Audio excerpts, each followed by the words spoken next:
안녕하세요. 책 읽어주는 에젤 강미경입니다. 전라북도 정읍 호남제일교회 이재영 목사님은 억울하고 원통한 일을 당했지만 원수 갚는 것을 하나님께 맡겼더니 해를 선으로 바꾸어 주셨다고 증언하십니다. 놀라운 공의의 하나님을 만나보세요. 내가 다른 농촌교회에서 목회할 때 한 장로님이 젖소 농장을 경영하면서 임실 치즈에 우유를 납품했다. 젊어서부터 부부가 열심히 농장을 운영했지만 큰 소득이 없자 도시로 이사가서 돈을 벌어야겠다고 결심했다.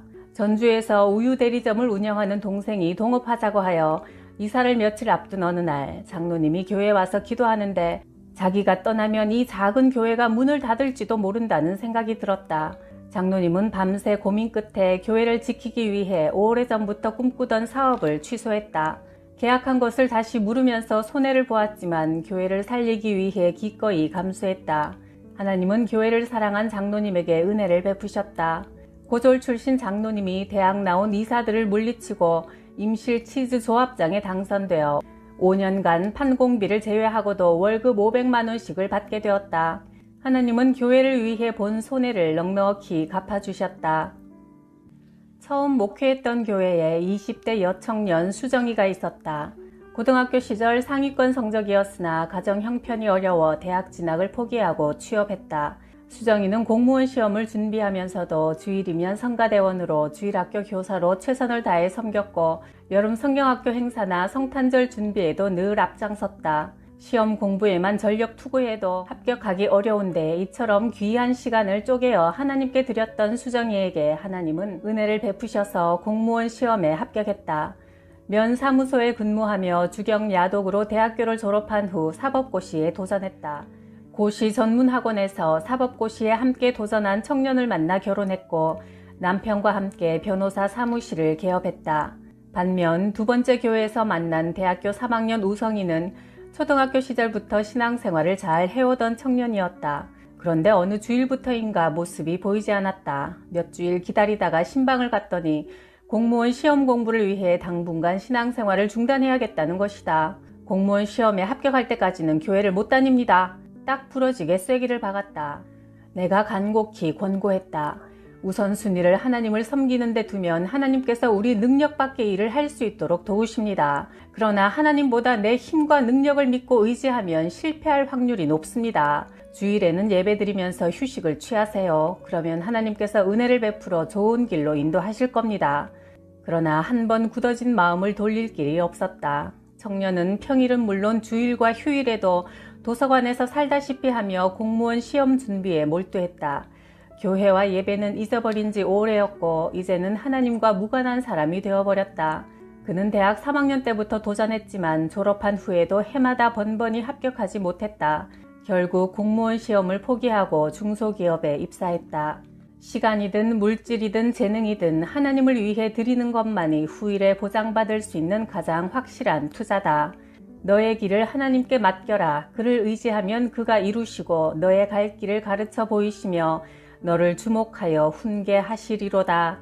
시편 37편 5절, 32편 8절.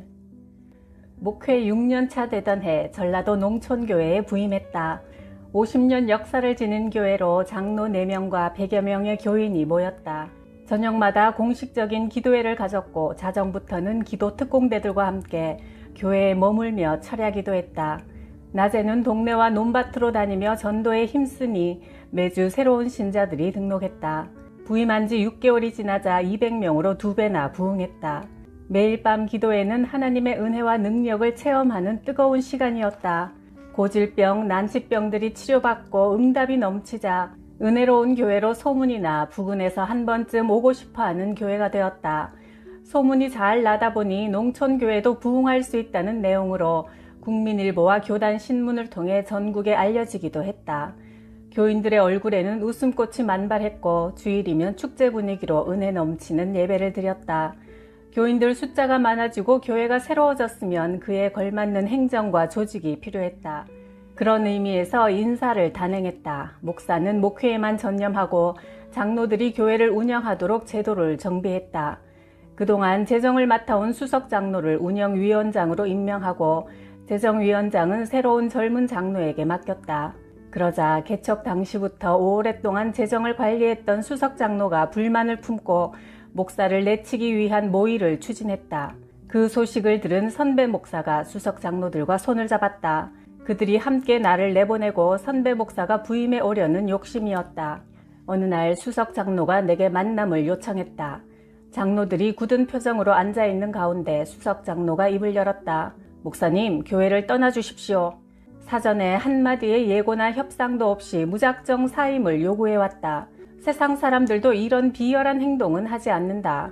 직원들을 퇴직시킬 때는 적어도 3개월간의 시간적인 여유를 주는 것이 통례다. 그런데 장로들은 막무가내로 당장 그만두라고 고집했다. 내가 이유를 물으니 합당한 사유도 없이 그냥 목사가 싫어졌으니 교회를 떠나달라는 것이다. 내가 부임한 후 교세도 교인 수도 재정도 모두 배로 성장했기에 장로들은 나에게 합당한 사임 조건을 댈 수가 없었다. 목사님이 사임하지 않으면 교회는 둘로 쪼개질 겁니다. 목사님을 따르는 교인들은 본당에서 예배 드리세요. 우리는 교육관에서 다른 목사님을 모시고 예배 드리겠습니다.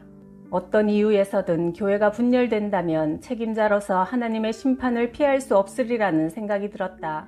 저들의 말과 행동은 참으로 황당하고도 야비했지만 하나님의 심판이 무섭고 두려웠다.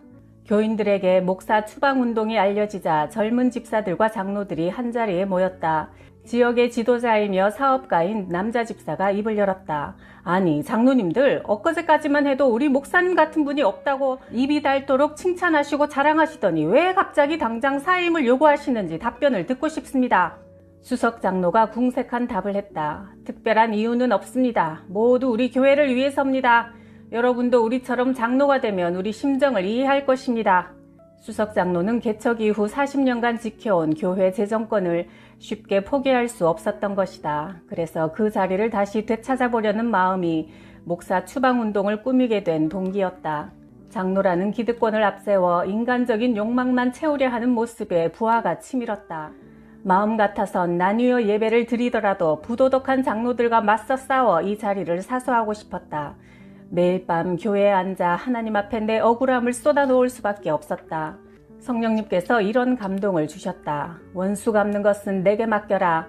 예수님처럼 살기 원한다면 양보와 희생의 모습으로 조용히 떠나라. 그리스도의 몸인 교회 안에서 소란을 피우며 싸우면 세상에 덕이 되지 못한다. 나는 마음을 굳혔다. 설령 갈 곳이 없어 길거리에 움막을 치더라도 내가 사임하자. 그래야 하나님 앞에 서는 날 떳떳하고도 아름다운 보고를 할 수 있지 않겠는가. 장로들이나 그 배후를 조종하는 선배 목사가 두려워 사임하는 것이 아니었다. 후일 하나님의 심판이 무섭고 두려웠기 때문이다. 교인들이 분열되어 한 울타리 안에서 서로 싸우며 나뉘어 예배 드리는 것은 절대로 안 되는 일이었다. 그것은 예수님을 다시 십자가에 못 박는 일이기 때문이었다. 나는 교회를 개척하기로 하고 시내 변두리에 10여 평쯤 되는 상가를 월 10만 원에 빌렸다. 교회로 돌아와 장로들에게 개척 결심을 통보하자 수석 장로는 퇴직금은 물론 이사 비용도 주지 못한다고 했다. 오갈 곳 없는 자를 매몰차게 내쫓는 장로들의 몰인정한 모습에 분통이 터졌지만 성령께서 내 마음에 평안을 주셔서 내일에 대한 염려는 모두 하나님께 맡겨버렸다. 하루아침에 많은 목사들이 부러워하며 찬사를 아끼지 않았던 교회에서 빈손으로 떠나왔다. 장로들은 나를 내쫓은 것을 합리화하려고 내가 여자 문제를 일으켰다는 악소문까지 만들어 퍼뜨렸다. 참으로 기가 막혔다. 그러나 하나님은 나를 도와주셨다. 개척교회 첫 주일에 놀라운 일이 벌어졌다. 30명의 성도들이 예배에 참여했다. 저들은 목사가 당하는 억울함을 보고 개척을 돕기로 결심하고 찾아온 교인들이었다. 대부분 장로들의 부당성에 항의하며 울분을 터뜨린 집사들이었다. 개척한 지 한 달 후 시내에서 목회하는 젊은 목사가 나를 찾아왔다. 저희 교회는 10년 된 교회로 300평 대지에 50평 건물이 있고 2층 주택도 있습니다. 그런데 저는 더 이상 교회 운영할 힘이 없으니 목사님이 교회를 인수해 주십시오. 우리는 기꺼이 그 예배당을 인수하여 식당, 목양실, 교육실까지 증축했다. 하나님이 주시는 감동에 순종하여 억울한 손해를 감수했더니 좋은 일꾼들을 붙여주시고 필요한 자금과 시설까지 예비하시어 개척의 길을 놀랍도록 형통하게 하셨다. 개척 2년째의 주일이면 100여 명 교인들이 모였고 재정도 연간 억대를 넘겨 탄탄해졌다. 그해 성탄절이 가까울 무렵 성령님의 감동에 따라 나를 사지로 내몰았던 장로들을 용서했다. 선대하는 마음으로 식사를 대접하고 선물까지 안겨주었다. 또한 불의한 장로들과 손을 잡았던 선배 목사에게도 내가 먼저 다가가서 손을 내밀었다. 내가 사임하고 나온 후 그 교회에서는 매일 모이던 기도회가 중단되자 이전에 하나님 은혜로 치료받은 자들이 재발되어 죽거나 교인들 중에 아픈 사람, 사고로 다친 사람들이 자꾸 생기기 시작했다. 나를 내쫓은 주동자인 수석 장로는 뇌졸중으로 쓰러지더니 그 후 말을 못하는 벙어리가 되고 말았다. 불의한 말, 거짓 모함으로 교회를 회방하고 교만하게 주인 노릇한 자의 입을 하나님은 아예 막아버리셨다. 수석 장로는 목사를 도와 교회를 부흥시키는 일에 협력해야 했다. 또한 목사가 어려움을 당할 때 공의로운 판단으로 교회의 평안을 도모해야 했다.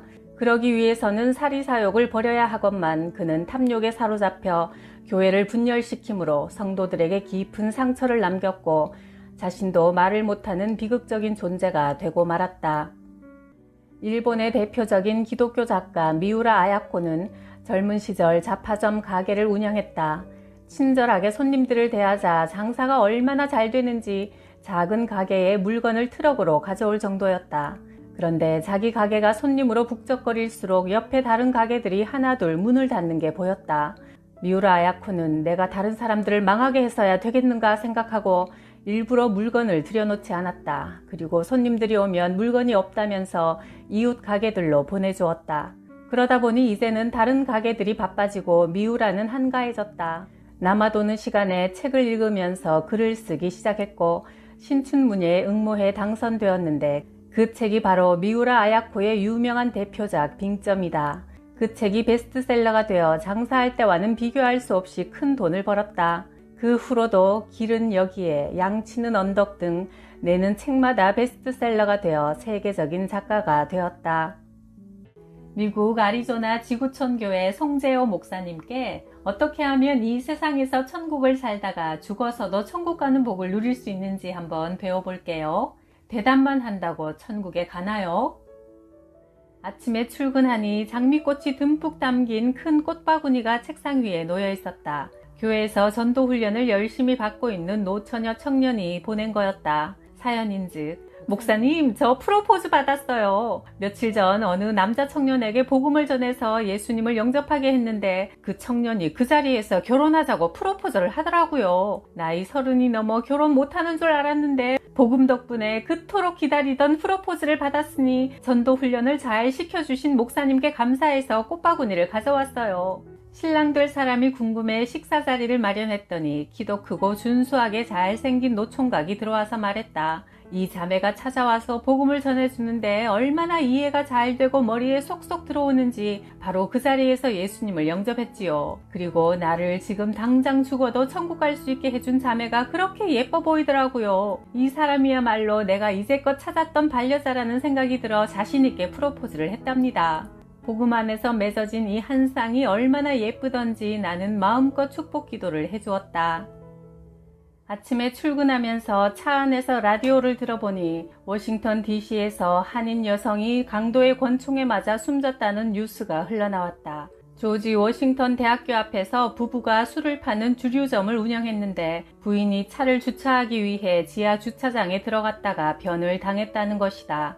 마침 내가 사는 곳에서 멀지 않은 거리에 있어 위로하고 복음을 전할 겸 찾아갔다. 죽은 부인의 남편은 40대 중반의 유시성을 가진 건장한 남성으로 복수심에 가득 차 있었다. 자기는 범인이 누구인지 안다며 자초지종을 털어놓았다. 매주 금요일이면 제 아내가 은행에 들러 한 주간 받은 수표를 현금으로 찾아서 출근합니다. 그날도 아내가 돈을 찾아 가게 앞에 와서 자기가 왔다는 신호로 빵빵 경적을 울려주고는 주차하러 지하로 내려갔는데 30분이 넘도록 오질 않아 이상해서 주차장에 내려가 봤더니 권총에 맞아 피투성이가 된 채 차 안에서 죽어 있더라고요. 매주 금요일 아내가 현금을 많이 가지고 나오는 것을 아는 사람은 종업원들밖에 없습니다. 그중 흑인 여자가 하나 있는데 그녀의 남자친구가 직업도 없이 빈둥거리는 불량한 사람입니다. 가게에 자주 나타나서 서성거리다 가곤 했는데 그 사람이 범인임에 틀림없어요. 그래서 경찰에게 이야기를 했지만 증거가 없으니 경찰도 어떻게 할 수 없다는 겁니다. 그러니 내가 직접 그놈을 권총으로 쏴 죽이고 복수할 겁니다. 저는 월남전에 육군 대위로 참전해 사람도 많이 죽여봤기 때문에 때문에 그 녀석 쏴 죽이는 것은 문제도 아닙니다.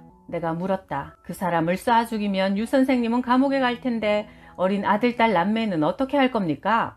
그는 눈물이 글썽글썽한 얼굴로 대답했다. 그래서 지금 당장 쏴 죽이고 싶지만 망설이고 있습니다. 복음 외에는 무슨 말로도 위로가 될 수 없는 상황이라 교회에는 나갑니까? 물어보았더니 말했다. 저는 그동안 예수를 믿느니 내 주먹을 믿어라. 죽으면 모든 것이 끝나는 거지. 무슨 영혼이 있어서 천국을 가고 지옥을 가느냐? 헛소리들 좀 그만해라고 하던 사람인데 아내가 권총에 맞아 죽는 것을 지켜보면서 의문이 생기기 시작했습니다. 구급차가 오기 전 피투성이가 된 아내를 끌어안고 손을 잡고 있었는데 처음엔 따뜻하던 손이 점점 차가워지더니 숨을 멈추더라고요. 그걸 보면서 영혼이 육체에서 떠나는 것이 죽음인가 보다 하는 걸 느꼈습니다. 영혼이 육체에서 떠나면 그 영혼은 어디로 가는 걸까? 정말 천국과 지옥이 있어서 영혼은 천국이나 지옥으로 가는 것인가 하는 의문이 생기기 시작했어요. 하나님께서 구원하시기로 예비하신 사람이라는 생각이 들어 복음을 전했더니 그가 이렇게 대꾸했다. 그러니까 당신 말에 의하면 예수 믿지 않고 죽은 사람은 지옥에 간다는 거 아니요? 그러면 내 아내는 교회를 안 다니다 죽었으니 지옥에 가 있을 것 아니요? 그렇다면 나는 내 아내를 너무 사랑하기 때문에 나도 예수 믿지 않고 죽어서 지옥으로 가서 아내를 만나야겠소?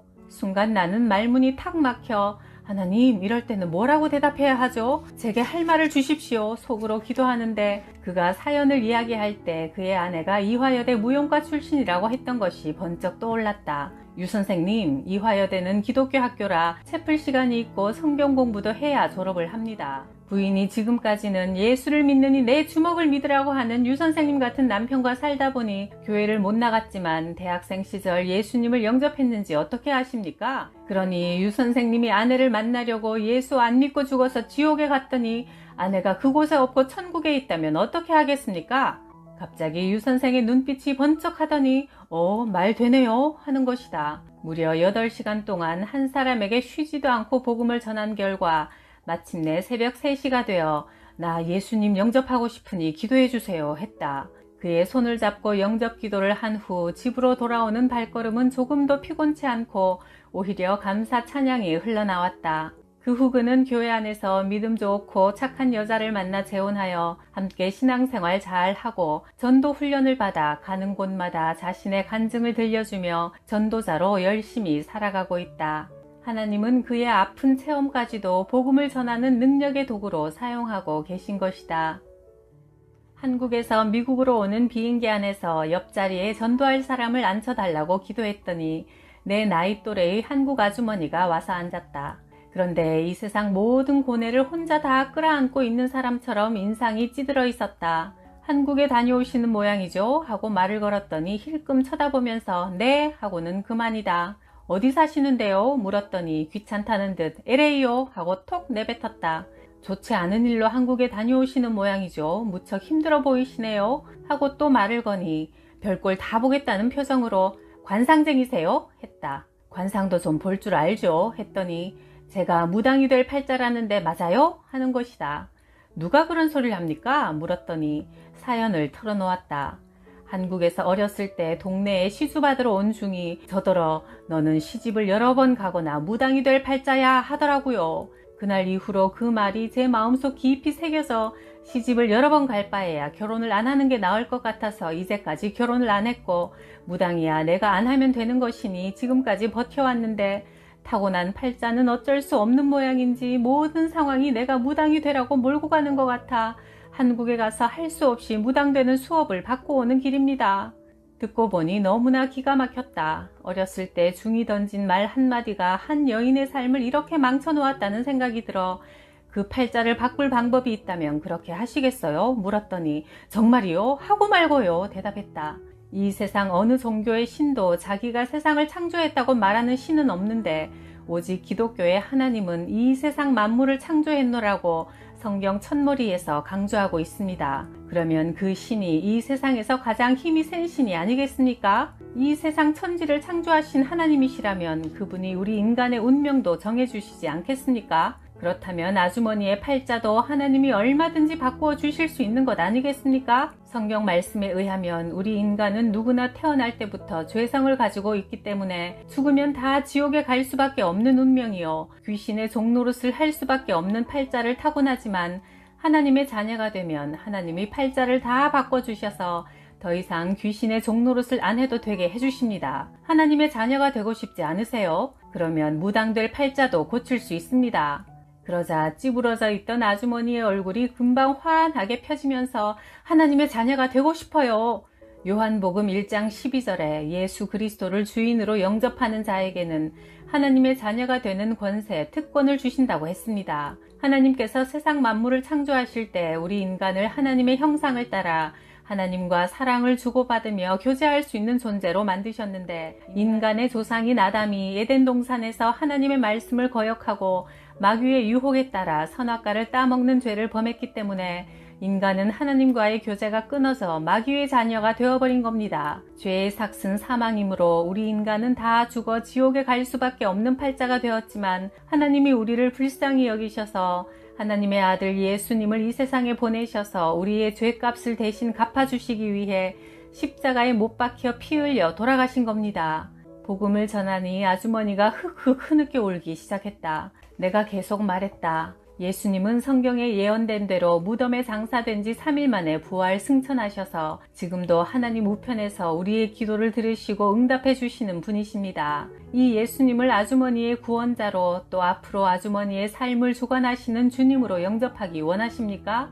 네, 원합니다. 우리는 비행기 안에서 손을 잡고 영접 기도를 했다. 기도 후 그녀의 얼굴은 밝아졌으며 전혀 다른 사람이 되었다. 아주머니, 오늘 만약 이 비행기가 추락해 이 세상을 떠난다면 천국 갈 수 있어요? 그럼요, 갈 수 있지요. 하나님이 왜 아주머니를 천국에 들여보내 주실까요? 예수님이 십자가에서 내 죄값을 대신 갚아주셔서 내가 이제 하나님의 자녀가 됐으니까요. 그러면 무당 안 해도 되겠네요.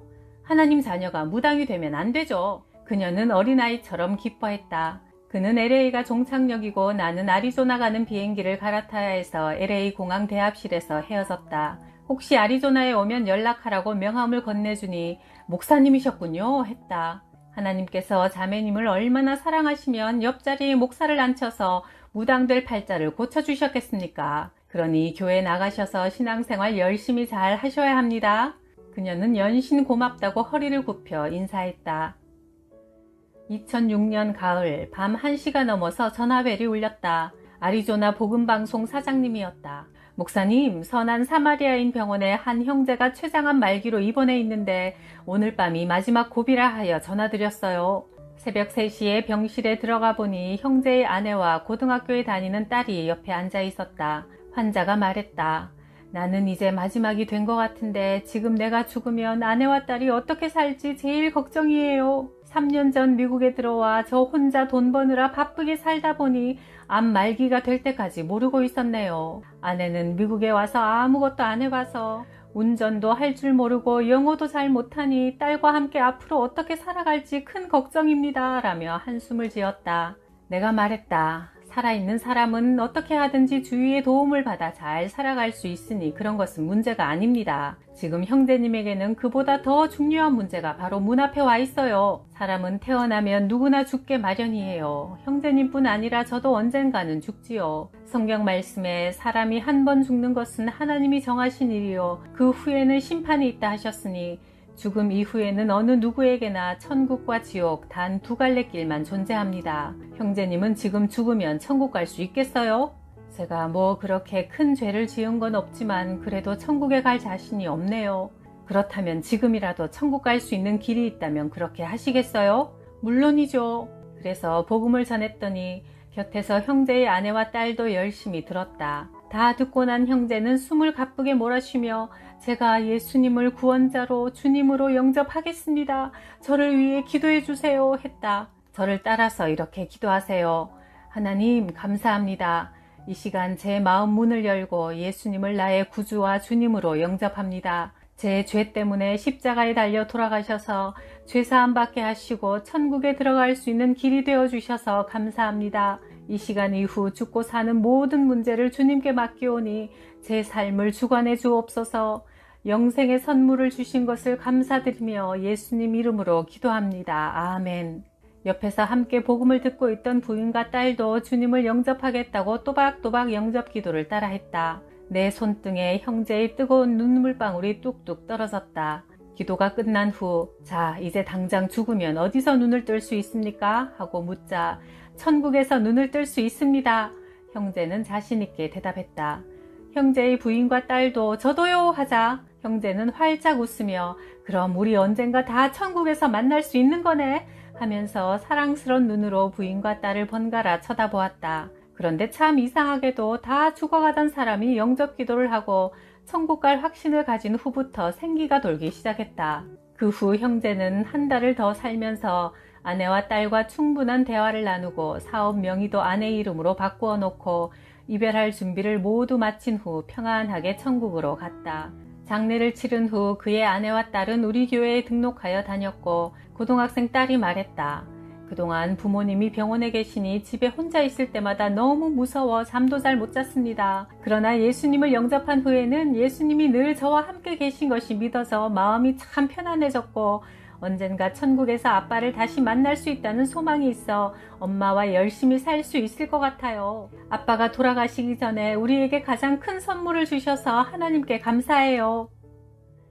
최 집사님은 매일 새벽 기도에 나와서 가족의 구원을 위해 기도했다. 남편에게 교회 가자고 아무리 말을 해도 듣지 않는다며 애통해하던 어느 날 집사님이 내게 병원 신방을 요청했다. 시아버지가 폐암으로 삼성의료원에 입원해 계신데 얼마 못 산다는 시한부 판정이 나왔으니 복음을 전해달라고 했다. 산소 호흡기를 끼고 있는 분에게 복음을 전하자 본인도 이제 자기 생명이 얼마 남지 않았음을 깨달았는지 가쁜 숨을 몰아쉬며 물었다. 예수를 믿으면 제사를 지내지 않는 것으로 아는데 우리 집은 내가 장손이라 조상 대대로 내려오는 제사를 지내야 해요. 그런데 만일 내가 예수님을 영접하면 내 대에서부터 제사를 못 지내게 되니 제사상을 받지 못하는 우리 조상님들이 나를 얼마나 욕하며 화를 내시겠어요? 내가 대답했다. 죽은 영혼은 천국이나 지옥으로 가게 되는데 다시 이 세상으로 올 수가 없습니다. 그러니 우리가 아무리 제사상을 잘 차려놓고 제사를 지내도 조상들은 제사를 받지 못하며 대신 귀신들이 와서 절을 받고 그 집안을 다스리게 되지요. 아버님이 예수님을 영접하여 자손들이 다 예수 믿고 구원받아 천국 가게 된다면 조상님들이 오히려 아버님에게 잘했다고 칭찬하지 않겠어요? 조상님들도 자손들이 천국 가기를 바라지 지옥 가기를 바라겠습니까? 목사님 말씀을 듣고 보니 그렇네요. 그러면 예수님을 영접하겠습니다. 그래서 우리는 함께 손을 잡고 영접 기도를 했다. 그 후 얼마 안 되어 시아버님이 돌아가시면서 아들들에게 유언했단다. 다들 교회 나가 예수 잘 믿다가 천국에서 만나자. 집에 붙여놓은 부적들을 다 떼어버려라. 장례 예배를 드리러 전북 김제로 내려가니 장손의 가정이라 많은 친척들이 모였다. 장례 때 유족들에게도 복음을 전하니 다음 주부터 집사님의 남편을 포함한 아들 셋이 다 교회에 나왔다. 최 집사님 한 분이 열심히 새벽 기도에 나와 가족 구원을 위해 기도하니 하나님께서 그 기도를 들으시고 온 가족을 구원해 주신 것이다. 할렐루야. 지구촌 교회에서 전도 목사로 전도 훈련을 시키고 있을 때 전도하러 나갔던 여집사님이 흥분된 얼굴로 돌아와서 말했다. 목사님, 오늘 무당한테 가서 전도했는데 무당이 복음을 듣고 예수님을 영접했어요. 그런데 자기 집에 차려놓은 우상들을 우리에게 모두 치워달래요.